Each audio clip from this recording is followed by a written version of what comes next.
Up next on Bridges Today, we are going to talk about this great country of America and how we all need to step up to the plate and be the people.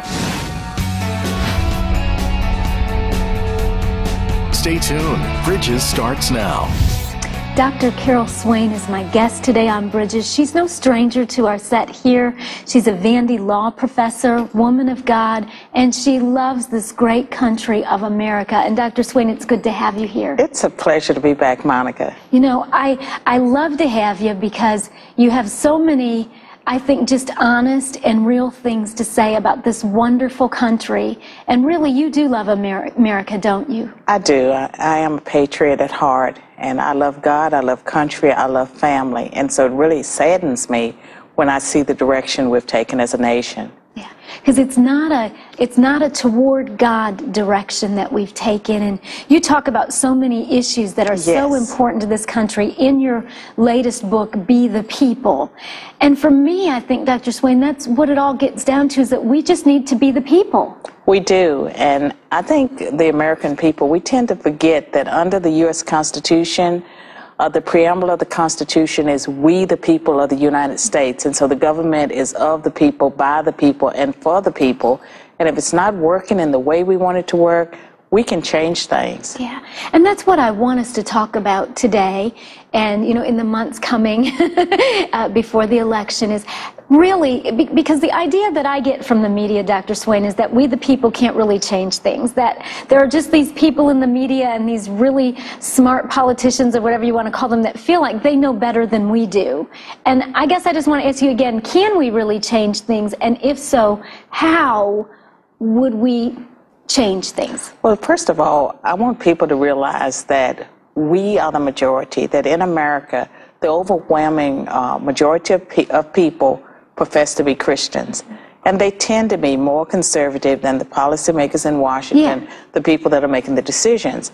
The numbers are on our side, and I think it's very sad that we have allowed a small number of atheists, secular humanists, people who believe that man can solve man's problems to dictate public policy in this country.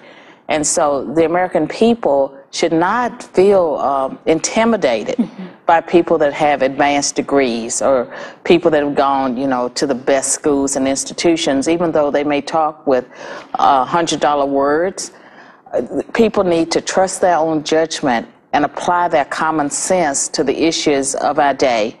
And as Christians, we know that God gives revelatory knowledge, and that we have wisdom, and that wisdom is not about book learning. That wisdom comes from God, it comes from within, and we can evaluate public policies based on it.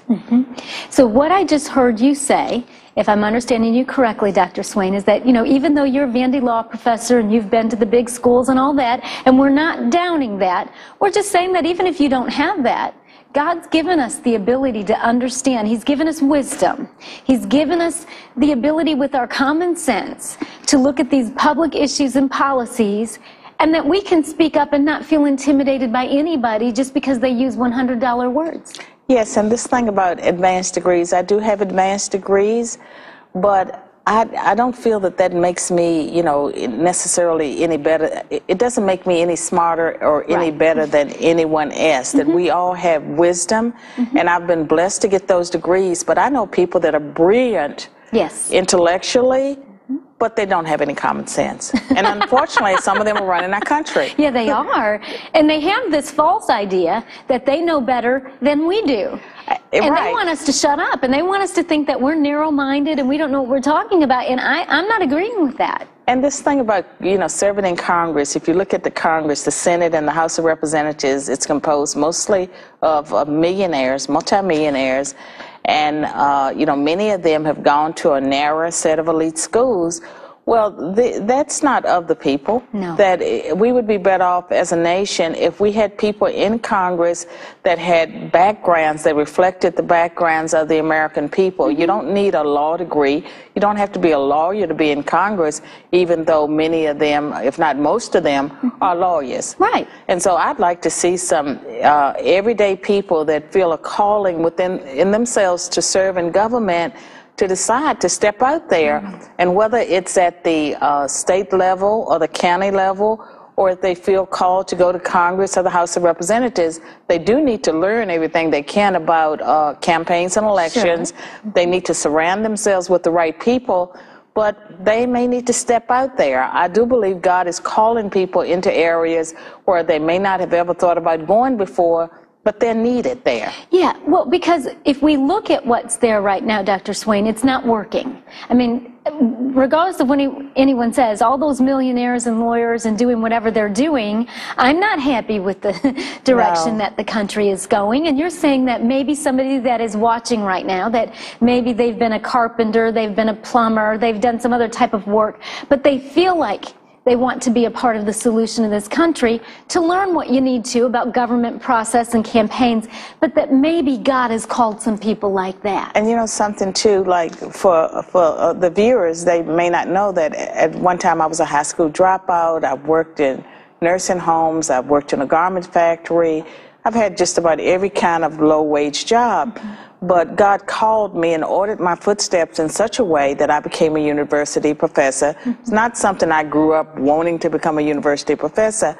I want people to trust the call on their lives. And even though people around them may laugh and think that whatever they're feeling inside that they should do, that it's impossible, it's ridiculous, I want them to trust God and to believe that God can do, you know, we know exceedingly abundantly above and beyond all we could ask for and hope for.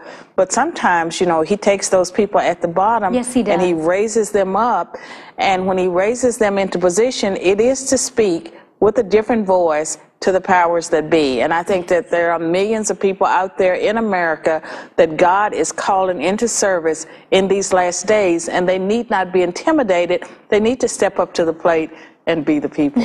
Amen. Because that's really what it's all about. It is us being the people, what God has called us to be. And really, when you think about it, so many times if you read through the Bible and if you even look at American history, the American dream is that anybody can become anything that they want to be if you work hard enough. Right. And if we study, the idea of America was never just that the intellectual elites and that those that go to those narrow schools would be telling everybody what to do. That was not the idea. Yes, I think they ought to be able to serve too if they can win a campaign, but it shouldn't exclude the rest of us who don't meet those criterion. And that's right. And often, you know, politicians use deception. Yeah. They say whatever they feel that they need to say to get into office, and once they're there, they forget about the people, and they come back right before an election and campaign, and they have all of these stories and tales.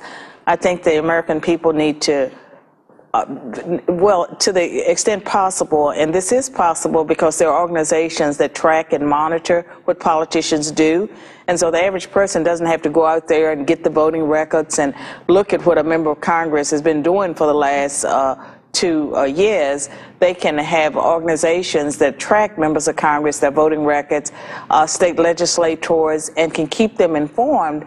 And so they know which politicians to work against, not just vote against, but to work against, to organize, and write letters to the editor, recruit other candidates, maybe run yourself. But some of those people need to be ousted from office, and it's up to us, the American people, to stand up and do it. All right. So if I'm understanding you correctly, Dr. Swain, you're saying that as an individual, if I want to be the people, I don't have to study everything about these candidates and their voting records, but that there are organizations who do this for a living. Right. So I don't have to reinvent the wheel. I can just go and at a glance look and say, oh, Susie did this. Yes. Joe did that. Right. This person did this, and I don't like it, and I think they need to be ousted from office. So I can write to the editor, even though you know, the average person might feel like, oh, I can't go out there and do a TV interview and go out there and do this. We can write to our editors, we can send letters, emails, and get our voice heard, because we might bring to someone's attention something that's going on. And we can volunteer, we can give money, and some of the organizations that track would be the Family Research Council in Washington, Eagle Forum, Family Action Council here in Tennessee. And those are just 3 off the top of my head, but there are organizations out there that are monitoring and watching very closely what politicians in Washington do.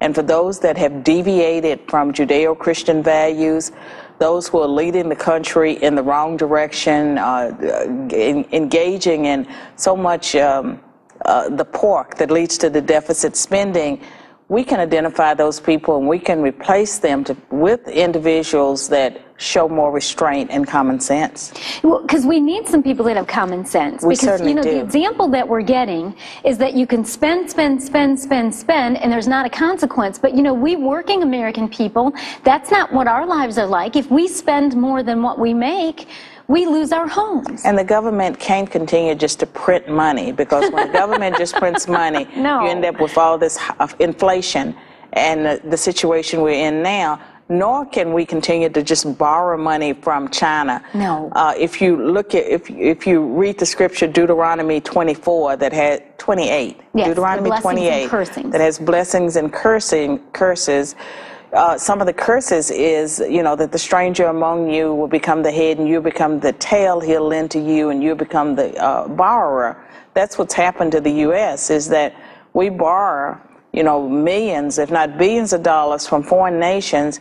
And a lot of that money, we don't even use it for our own citizens. We send it overseas as foreign aid. We're trying to help people in other countries when we can't even help our own people, and we don't have the money. We're broke.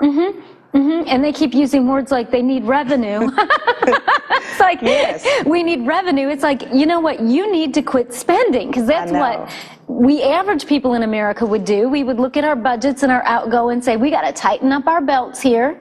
We got to do couponing. We got to do whatever we got to do to make this thing work. But when we talk about be the people, Dr. Swain, can we really do that? Can we really speak up to these budget issues? Because sometimes I've gotten the feeling like this is just a lost cause. These people are just going to do what they want. Do you really feel like if I write to the editor and I use Family Research Council and study, that average American people can make a difference? I think that, you feel as an individual that you can't make a difference, but when you multiply yourself, by millions of people, then you're not working as an individual, you're working together. And there's so many issues that I believe that we are called to act on. And some of us can volunteer. There are all sorts of ways that we can volunteer. We can donate money, we can run for office, we can write letters, we can protest, we can stand outside the state capitol or the White House holding a sign. These are things that we can do, and I believe that we're called to service, but there's something that everyone can do. That's right. Every Christian, and that's pray. And some of us are prayer warriors. I mean, that we really know how to reach God because we are constantly in His presence, and so it's not hard for us to pray. I don't discount the role of the prayer warriors. We need those people that are in their prayer closets. Those that know how to pray effectively, we need them too. Yeah, because America needs our prayers. And I believe God wants to hear from us. We've got to take a break, but we want you to stay with us. When we come back, we're going to take a greater look into this book, Be the People by Dr. Swain. We're going to talk about this great country of America and how you and how I and how all of us can join together and really be the people. Don't touch your remote.